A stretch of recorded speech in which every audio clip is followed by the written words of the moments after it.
All right, folks, Greg Freeman here from Freeman CPA. Today's segment is brought to you by Freeman CPA and Atlanta Business Accountants, where your success is always our success. All right, so I just wanted to pick things up where we last left off. And when we were discussing real estate, rental, and how to claim losses, remember that when you're dealing with rental real estate, you typically create passive losses for tax purposes because rental real estate is deemed basically passive by default. So if we're trying to obtain as many losses as we can only use those losses to offset other passive income. And that seems to be where most people get trapped, is that they don't qualify to receive the passive losses unless there's an exception. So that exception was, as we spoke last time, is the mom and pop exclusion. And unfortunately, I was in the haste and typing up a few things here, but I have to remove this if you, so the mom and pop exclusion of $25,000 applies to you if you are also an active participant in the activity. So obviously, you need to still meet the income qualifications and you have to be actively participating. And we'll discuss how real estate ties into all that. So again, two major exceptions, right? You have the mom and pop exclusion, which allows for up to $25,000 to be deducted from your other active income, or you can be a real estate professional with material participation. That's really how it should have been written out. And unfortunately, I was in such a haste that I didn't put those two together. And when I was already presenting, it just kind of read right through. So I just wanted to get that straight for everybody so that there's no confusion. So let's talk a little bit about exactly that mom and pop exclusion and active participation. So here's a good example, and we'll just run through what we have, right? So remember we had those three scenarios, right? So your average scenario is the one that we're typically referring to, and that's when you have, a pretty decent setup because the property is producing positive cash flows for you, right? So you're actually pocketing money. It was a good deal. But for tax purposes, because of the depreciation, you're shielding any taxation, okay? And so you're producing tax losses or paper losses and receiving tax benefits on your return if you have active participation in the rental real estate, and if it's not over $25,000 and your income is not greater than that 150,000 Maggie cap, all right? And remember, it starts to phase out as well. So it's not that you reach 150 and then it's blank. There's actually a phase out. And remember what a phase out is. So once your income is starting, and when I say income, I mean the Maggie, the modified adjusted gross income. So once it starts going over $100,000 and we're getting to that $150,000 mark, it starts decreasing little by little as we get closer to that 150 goal. Once we get to that 150, anything above that, it's automatically zero. But everything in between is just basically reducing that $25,000 loss little by little until you get zip. All right. So that's where this comes in. Okay. So why don't we look at a quick example and then maybe this can help clarify things for everyone. Let's define active participation. And active participation it's less stringent than material participation. So just about anybody that gets into the business of renting real estate is going to qualify. And you have the definitions here on this tab. So to qualify, you simply need to own at least 10% of the rental and have substantial involvement in managing the rental. So that's going to be just about everybody. And by the way, if you have an agent that's managing it for you, that's an extension of you. So that would qualify as active participation. And basically, management activity is just, approving tenants, approving repairs, maybe doing the repairs yourself, whatever. The accounting, hiring the accountant, keeping track of numbers, opening bank accounts, so administrative work and keeping the money in a security deposit that's bearing interest and so on and so forth. So that's basically what active participation is for the bullet point one. You're not a limited partner. And again, limited partner is somebody that's their involvement is limited, so they're not very active, okay? I don't want you to get confused with active participation because it sort of is the right term here. But, when we think of partnerships and partnership taxation, we really deal with two types of partners, and it's general partner and limited partner. And general partner really is what I mean when I say active. All right, that won't apply to many people. If we're dealing with like your basic mom and pop situation, you go out with your spouse and you're basically investing in a rental property, and that's going to be your rental property where you have, a year-to-year tenant situation. This is all you really have to worry about, right? Is that very first bullet point. And limited partner really deals with partnerships. So a very classic example of a limited partner in a rental real estate can be like one of my older clients that I've had for many years until she retired out of it, where she had her son-in-law was basically wealthy and he put up all the money and she would manage the properties. He had absolutely zero say in anything. He literally was just, the investor, and he put in a few $1,000,000 and she went out, picked out the right properties because she knew the rental real estate market very well and knew exactly where to buy things and the timing and renting it and managing it and then eventually selling it. And so she did all of that grunt work and he basically just put up the money. And that's a classic example of a general partner and a limited partner, somebody that's very hands-off and just is merely more of an investor than anything else. Then you have the person that's putting in the sweat equity, if you will. All right, so you're not a limited partner, so most people it won't apply. And then the third bullet point, the amount of loss eligible for 25,000 allowance is determined by netting income and losses from all other rental real estate activities in which you actively participate. So that just means that you got to sum everything up and you're netting everything. So if you have more than one property, you're just basically netting in more. All right, so that's the active participation part. So why don't we take it for a spin and look at an actual example? So here's your basic mom and pop. You have somebody goes out, buys a rental property, and that rental property is generating a tax loss. So we are going to say, I don't know, $30,000. Okay. So it generated a tax loss of $30,000. And then there's active income from a W-2.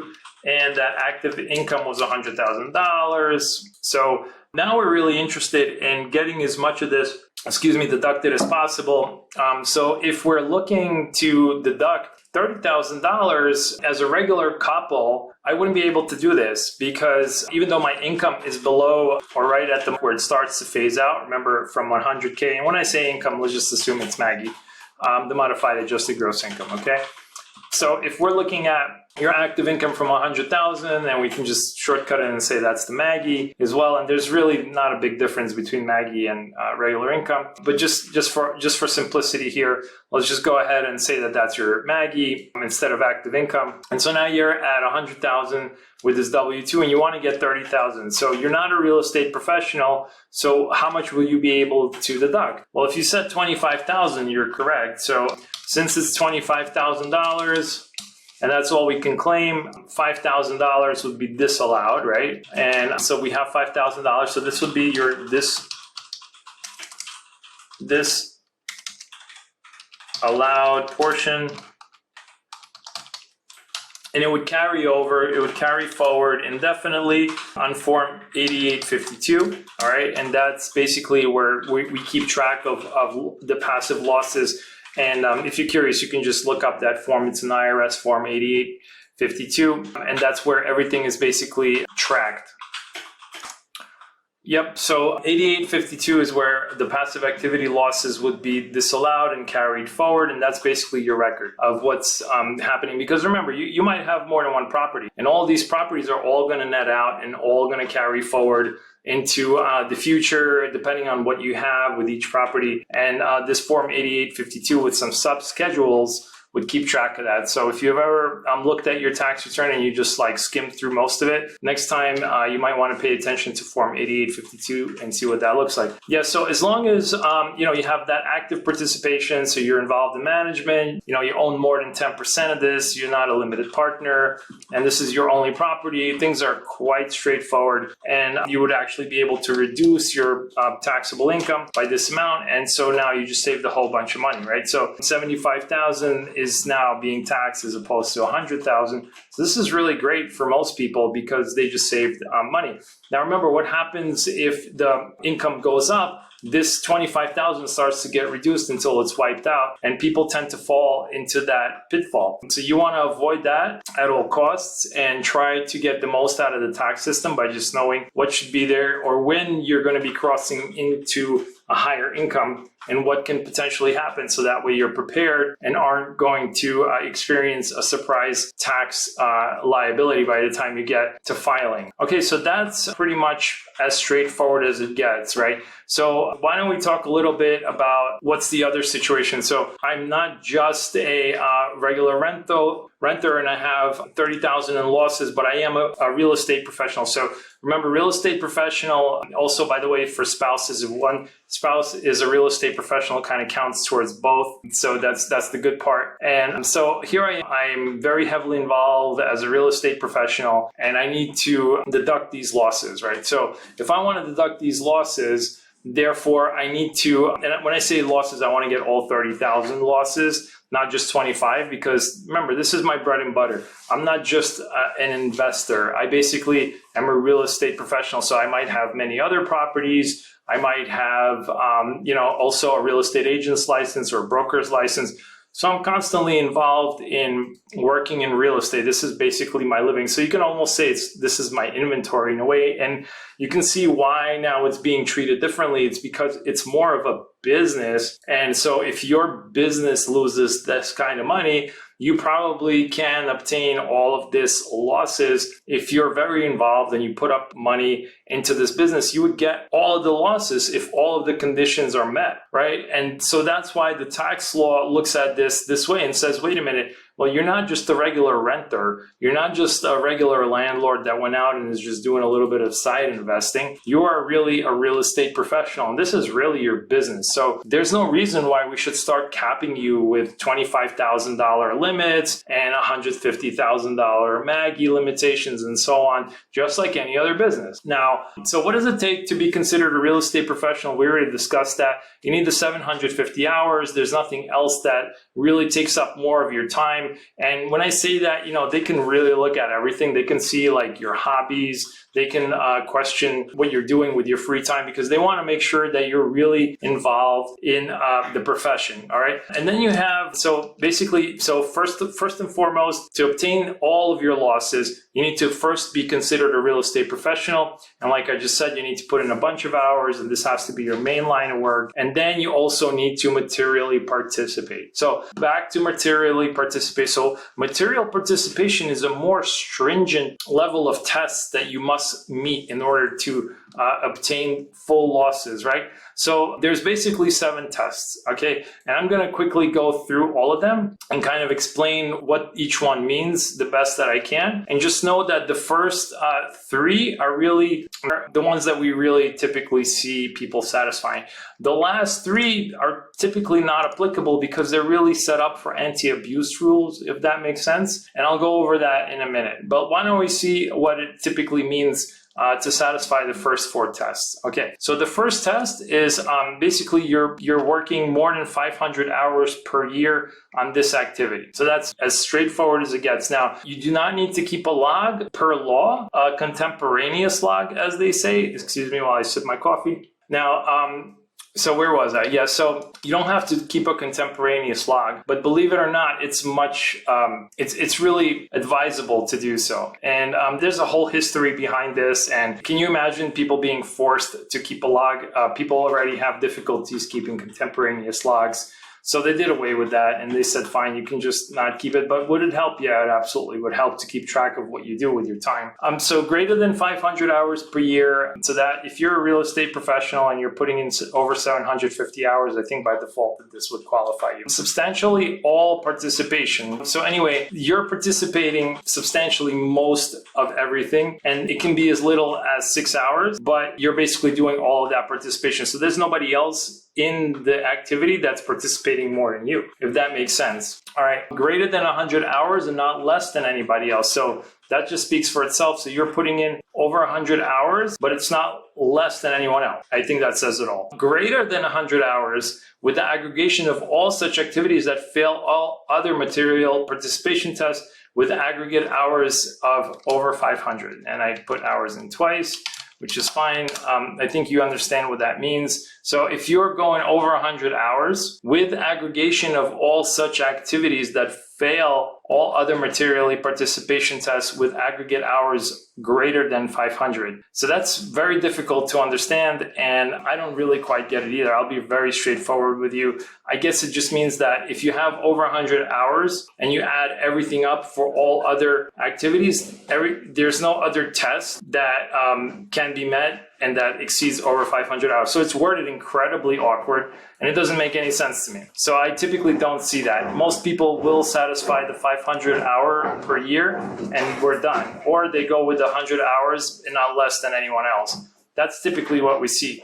Now, the other three tests all deal with anti-abuse rules. And anti-abuse rules is basically dealing with situations where people went out there and tried to like spin things a certain way. And that really deals more with business as opposed to real estate per se. And so let's look at this one. This is material participation in any of the 5 of the preceding 10 years using tests other than this one. So this is really geared for professional service firms that can manipulate the income stream, where you would have income one year and loss another. So in the years you have income, you say, hey, I did not materially participate. So great for me then. And then years you have losses, you say you materially participate to receive the losses. So you can see how this test kind of wants to look back at 5 out of the 10 years and see exactly how the material participation went, and not just say, let's look at 1 year versus another year versus a third year, because obviously people can say one thing 1 year and another thing another year, and all of a sudden, the years that you need the losses, you're taking it,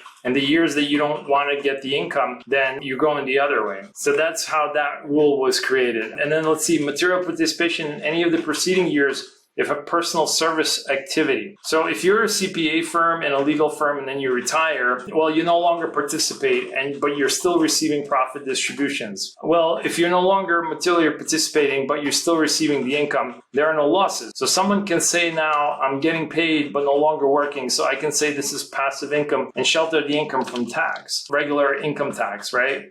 And so that's why they came up with these other rules. So again, and then lastly, regular, continuous, substantial involvement. They're very convoluted rules. And I think that the gist of it is that the last 3, like I said, won't apply to most people. But if you meet them, then great. So let's say you don't fit any one of these 3, you might still fill in one of these.